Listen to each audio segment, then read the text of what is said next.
जनतेचा अधिकारनामा जाणीव हक्काची या न्यूज चॅनल मध्ये आपले स्वागत आहे। शिवणकवाडी उपसरपंच सौ वत्सला हांडे यांचा राजीनामा। शिवणकवाडी तालुका शिरोळ येथील स्वाभिमानी शेतकरी संघटना पक्षाच्या ग्रामपंचायतीच्या उपसरपंच सौ वत्सला धोंडीराम हांडे यांनी गटांतर्गत ठरलेल्यानुसार आपल्या उपसरपंच पदाचा राजीनामा दिला। त्यांनी उपसरपंच पदाचा राजीनामा सरपंच सौ सरिता खोत यांच्याकडे ग्रामसेवक व्ही.टी. कोळी, ग्राम सदस्य सौ दीपाली भिलवडे, ग्राम सदस्य दीपक खोत, सुधाकर खोत यांच्या उपस्थितीत सुपूर्द करण्यात आला। उपसरपंच सौ वत्सला हांडे यांनी आपल्या उपसरपंच पदाच्या काळात गावातील प्रत्येक कार्यात सहभाग घेऊन गावच्या विकास मोलात हातभार लावला आहे। सध्या या उपसरपंच पदाच्या शर्यतीत सुरेश चेंडके, सौ दीपाली भिलवडे, सौ लक्ष्मी आरगे, सौ अश्विनी खोत, सौ आशा खोत, अनिल खोत, श्रीकांत खोत, दीपक खोत हे आहेत। यापैकी आता उपसरपंच पदाची कुणाची वर्णी लागणार याकडे शिवणकवाडीतील नागरिकांचे लक्ष लागून राहिले आहे।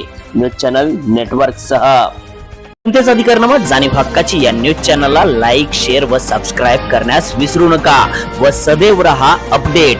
जाहिराती व बातमीसाठी आजच न्यूज चॅनलशी संपर्क साधावा। 80 87 820 897।